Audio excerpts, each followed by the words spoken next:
pas en mettre. Et il me dit, et jeudi matin, il me dit, bah si, tu devrais en mettre 2-3 et tout. Ouais. Et quand je suis revenue de 5 heures du travail, je dis, ouais, ça va, je vais en mettre 2-3. Et j'ai regardé dans ma flamme. Il n'y a jamais rien qui n'est pas logé au hasard. Ça part pas au hasard. Donc j'ai regardé, je me suis dit, oh ben celui-là, il n'a qu'à été à Melun, ça, à la limite, il peut bien aller. Et donc j'ai décidé de mettre 4 vieilles femelles, 2 vieux mâles, et j'ai mis 3 yearlings. Donc je suis montée en haut. Je les ai regardés dans l'état qu'ils étaient, bien sûr. Elle leur met une goutte jaune collement dans les yeux, dans le nez, dans les yeux du collier.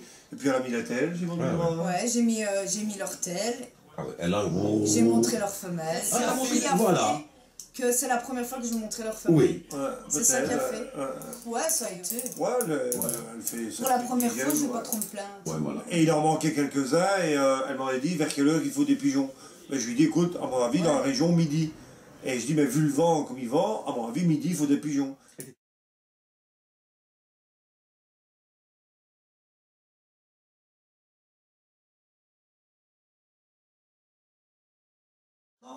Moi, j'aime bien. Franchement, malheureusement, depuis 1 an et demi maintenant, on ne sait plus aller comme on voulait. J'avais acheté une remorque Géraldi 12 paniers. À la bonne époque, quand je tournais à pigeons, ils étaient lâchés 3. Elles ne travaillaient pas en temps plein comme maintenant. Ben voilà, ouais. Je préparais tous les pigeons le soir avec elle. Le matin, elle accrochait la remorque. Vers 20 ou 60, tous les jours. Un coureur à vélo. Ouais. Quand j'étais gamin, papa, il avait une mobilette. Il fallait aller faire ses kilomètres tous les jours. C'est pas en restant dans ce fauteuil qu'on avance. Et un pigeon, au plus qu'on va, Le pigeon, quand tu le lâches, il démarre, il faut qu'il parte direct. S'il part pas et qu'il tourne avec les autres comme un saut. Mais je suis... Maintenant, pour moi, un pigeon, 72, Pierre Perret chantait, ouvrez la cage aux oiseaux, il fait tourner alentour des pigeonniers qu'ils apprennent quelque chose. Et plus jeune on commence, pour moi, au mieux c'est. Ça, c'est ma devise à moi.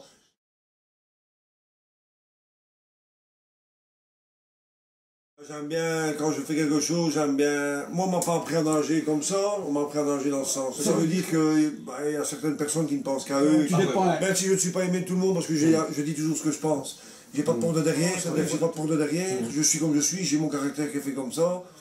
Nat n'est pas pareil, mais quand elle dit quelque chose, elle le dit et les gens sont étonnés. On a fait une exposition en 2009 qui a été une grande réussite avec Olivier Novak.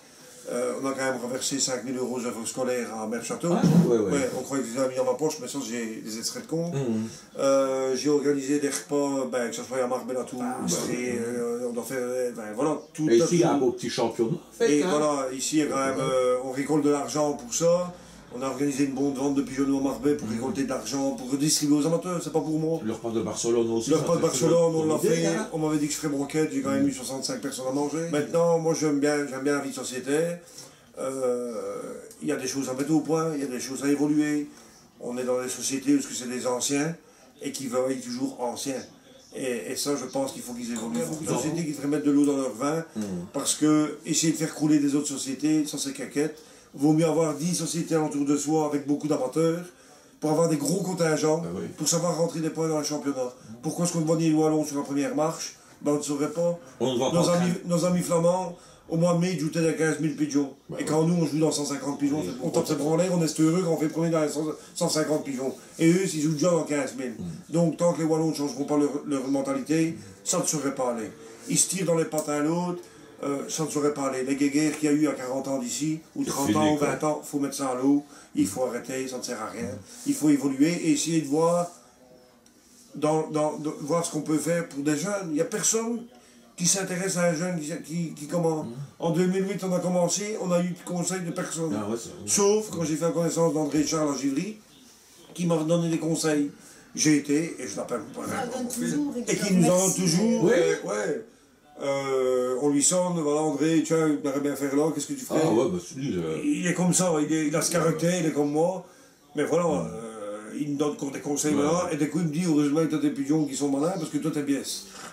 Maintenant, pour revenir aux sociétés, il faut évoluer et il faut avancer, il ne faut pas rester borné à un système d'il y a 20 ans. Il faut avancer, il faut regarder les ententes, au lieu de prendre dans des corridors, essayer de prendre dans les largeurs. Enfin, c'est toutes les choses à mettre au point, et alors les membres de la FCB, il faut qu'ils arrêtent de changer les programmes tout au long de l'année. On décide des programmes de l'hiver, il faut laisser ces programmes-là parce que nous on prépare nos pigeons.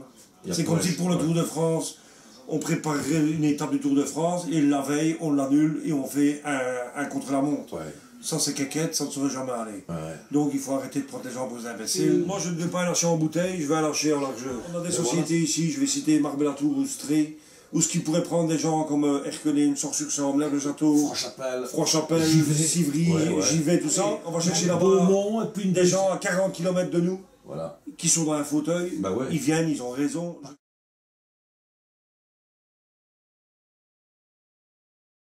Elle a mâle et femelle, Voilà, ouais. tout est joué au veuvage, donc si elle a 200 pigeons, donc 100 pigeons mâles et 100 pigeons vieux et erling, pardon, et 100 femelles, tout est joué toutes les semaines et rien n'est accouplé. Ici on vient de raccoupler les erlings chez Les elle. Erling, je suis obligée de les raccoupler parce qu'ils sont trop loin déjà dans leur nid. Ben, normalement oui, parce qu'il y a une Je pense demande, que oui. il y a une demande d'amateurs, donc Ouais. elle a quand même quelques beaux résultats nationaux, Ouais, elle a quand même fait encore 59e nationale à Montélimar, cette Ouais, fois-ci à Châteauroux, elle a quand même 2e nationale et 43e nationale, elle a quand même 3 pigeons dans les 150 premiers nationaux. Ouais. Donc au court-point, j'insiste bien. Avant d'avoir leur nard, j'accoupais tout au mois de novembre. Donc 45 coupes de producteurs, ça fait 90 jeunes quand tout va bien. Mais bon, 100% ça n'existe pas. Et à l'époque, j'avais 24 et 20, 44. Ouais, ça fait 200 jeunes. Il y avait 200 jeunes qui sortaient d'un coup, ben, j'en vendais un peu par-ci par-là, comme tout le monde. Hein. On en donnait, les bons, des jeunes amateurs qui ont commencé, comme le petit gamin de Roger Navet en Derlu, je lui en ai offert. J'en ai déjà offert à pas mal de personnes. Et maintenant, j'ai changé mon fusil d'épaule, c'est que je n'élève plus en hiver avec mes voyageurs. Oui, mes voyageurs, non. Mais maintenant, après analyse, je pense qu'il faut élever quand même une fois avec, mais au début d'année. Pas élevé, ouais. Au début d'année, pas au mois de novembre, parce que c'est contre nature. Février, quoi. Mais moi, je dis que Chandeleur. Chandeleur, comme dans le temps les anciens faisaient, j'ai essayé cette année-ci. Elle, non, ne le fait pas. Non. Bon, c'est vieux, elle a de la chance qu'ils sont encore là, ils sont toujours Ben là. Et ça fait 1 an qu'ils sont célibataires. Elle joue à Porto-Cuisson, il y a des mâles qui sont accouplés avec elle, il y a des femelles qui sont accouplées avec elle. C'est un jeu. Voilà, ici, elle a eu fini à midi, il est 5h20 du soir, donc elle descend du terrain, parce qu'elle était préparée pour jamais. Il faut préparer, jouer avec eux, enfin voilà. Un pigeon qui se sent bien et sain dans un pigeonnier, Ouais, voilà. il revient ou pour toi ou pour la femelle. Déjà, nous, ça nous aide. C'est pas pour faire un commerce là-dedans. Qu'est-ce qu'on vend? C'est pour réinvestir dans des autres pigeons. Bah oui. C'est jamais une boucle. C'est La boucle n'est pas arrêtée, quoi. Et c'est pour ça que j'ai 45 coups de reproducteur, parce que je ne sais pas tuer. Même des pigeons qui m'ont donné des bons, j'ai la mère du premier national de Marseille chez moi, qui est en fin de carrière de ponte. Je ne saurais pas la tuer. Je vais la garder comme nourricière. Parce que j'arrive à pas. Je ne sais pas tuer. C'est ça mon malheur, c'est que je ne sais pas tuer. Ça, c'est mon parrain, quand m'a fait l'André Charles, m'a toujours dit pour jouer à pigeon, il faut élever, jouer, tuer. Il y a des anciens qui m'ont dit vous n'êtes pas colobophile, mais vous avez les mains d'un colobophile. Ben ouais. Vous savez voir un beau pigeon, un bon pigeon. Quand on est en exposition, nos pigeons ils sortent avec des 94, 95, 93, c'est des pigeons, c'est des beaux pigeons, on a toutes sortes de pigeons, mais je me rends compte que c'est toujours les mêmes coupes qui remettent les bons pigeons. Et puis un pigeon, il faut attendre qu'il ait au moins 3 ans pour voir ce qu'il vaut aussi. Ici, moi j'ai toujours eu comme principe, j'ai la chance d'être entre guillemets situé entre plusieurs locaux où je peux aller jouer. Tout le monde le sait, je jouais le vendredi pour le samedi, samedi pour le dimanche, les mêmes pigeons. Des pigeons qui revenaient de Marseille repartaient en vitesse le dimanche. J'ai joué comme ça pendant 4 ans, 5 ans. J'étais toujours à la pointe du combat. Mes pigeons, c'est comme le Tour de France. Tous les jours, ils font 190, 180, 190 km. Pourquoi est-ce que nos pigeons ne pourraient pas le faire? Moi, tous les jours matin, je me lève à 5 h pour aller faire ma journée. Je rentre à 6 h du soir. Et puis après, ma journée n'est pas finie puisque je dois m'occuper d'eux. Donc, je pense qu'il y a beaucoup d'amateurs qui sous-estiment la capacité de leurs pigeons.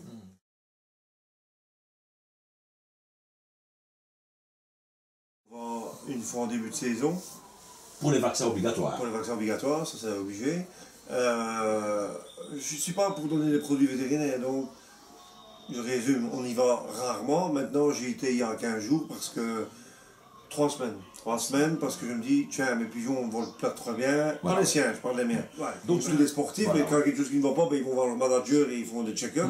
On a été faire un check-up, ils sont révélé qu'elle, chez elle, il n'y avait rien du tout. Chez moi, j'avais un peu de coccidiose.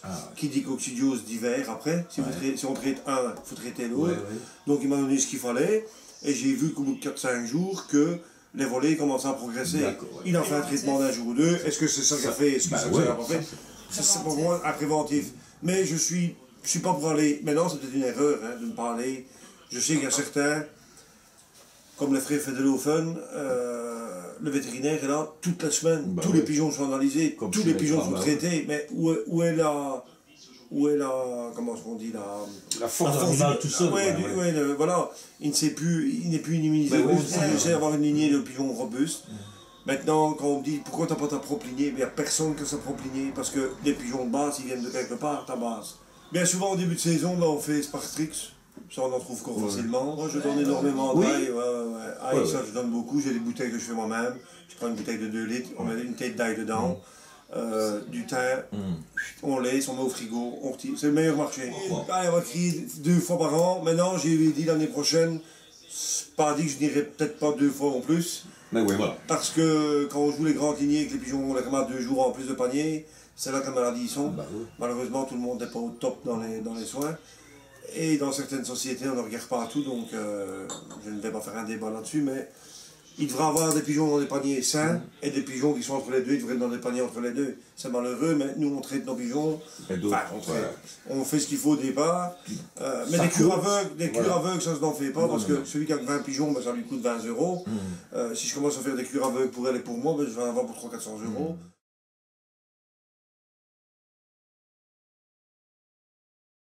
Et le 22 Nabel, on ne joue qu'avec ça. Parce que quelqu'un de Nébourg, c'est viand. Parce que quand j'ai commencé un pigeon, on se dessine un petit peu tous les mélanges, on est comme tout le monde, et je l'appelle mon parrain colombophile, qui m'a dit de ne pas me prendre la tête quand on jouait du 4 quarts de Neubourg, qu'on savait déjà aller assez loin. On joue tout simplement 4 quarts de Neubourg. En fonction de la dureté du concours, la facilité du concours, on rallonge avec du 22 Nabel. Et si maintenant c'est un concours de fond et qu'il faut, c'est du plein d'eau, on rajoute un mélange un peu plus lourd de chez Van Robey pour essayer d'arriver à un schéma de soins simple mais efficace. C'est toujours bac plein. Et ils ont des friandises au gazier ou parfois en pot commun pour qu'ils se battent un peu pour le pot commun. Mais pour activer un petit peu l'acharnement dans le pigeonnier. Mais je n'ai jamais été moi j'ai toujours dit, si je vais travailler à la terrasse pendant 12 heures, quand je rentre, j'aime bien manger un bon morceau de viande.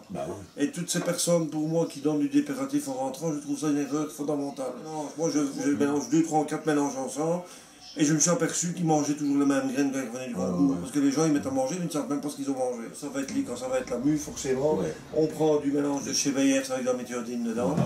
On essaie de leur donner un coup de main le plus possible, mais ne pas non plus les surcharger. Non, parce que sinon, ça influence la mue, on attrape des plumes qui sont ondulées, marquées, et ça je suis con. On a beaucoup de petites graines quand même, j'achète des grands sacs, graines sauvages là, qu'on achète directement, parce que il y a des scientifiques qui ont mis des thés au point, donc je suis pas assez malin pour en faire moi. Je connais les bases, mais je ne connais pas les proportions exactes. Eux, ils ont fait des études pour. Nous on prend le thé de chez Coleman. Une cuillère à soupe par litre. Maintenant, je n'en donne pas de trop parce que c'est très très très fort. Donc, il y a de l'alcool de bière commerciale, on en prend, on en donne. Et puis voilà. Une fois, après un dur concours comme le deuxième national qui est revenu, on le prend, 1 heure après, on le met. Parce que moi, quand je me rappelle qu'on courait à vélo, on était content d'aller en dessous de la douche, ça faisait du bien aux muscles. Les cheveux de course, qu'est-ce qu'on fait? C'est la même chose. Et je pense que chez De Coq, Marc de Coq, je pense qu'il a, comme M. Gollard, il avait une douche et des infrarouges pour les faire sécher. Et ça, je pense, malheureusement, je n'ai pas la maison pour le faire, mais j'aurai la maison, je le ferai. Les seaux commercialisés, avec tout ce qu'il y a dedans, ça soit du Paloma, du Maxi Power ou autre. Il y a des seaux, j'en ai des seaux tout faits, de la graisse. Donc il en faut, mais pas de trop. Mais il en faut. Les oiseaux, qu'est-ce qu'ils font? Ils essaient de faire des réserves de graisse au mois de septembre, octobre, pour avoir de la graisse suffisante. Et la graisse veut dire qu'ils vont donner du bénéfice, ça doit être bénéfique dans les plumes, puisqu'ils ont besoin de certaines substances pour développer leurs plumes. Tu peux mettre dans l'eau, mais moi dans l'eau, je déconseille de mettre des choses. Parce qu'un pigeon analyse beaucoup plus vite que dans l'eau, il y a quelque chose, il ne boit pas. D'ailleurs, j'ai eu la blague il y a 3 semaines. J'ai passé au un concours parce que je me suis aperçu seulement trop tard que mes pigeons, depuis 3 jours, ne buvaient plus. Parce que j'avais mis des vitamines dans l'eau. Et je me suis aperçu qu'ils n'avaient pas bu. Et ce concours-là, je le finis à un prix et j'en mets 38. J'achète des légumes tout faits, du chou, j'en râpe. Ça, ils aiment bien. Quand j'en ai trop, on n'est pas. Maintenant, il y a des petits légumes secs, on mélange. Tous les mardis, ils ont des légumes. Ça va déjà arriver de mettre des potiquets de légumes et ils mangent.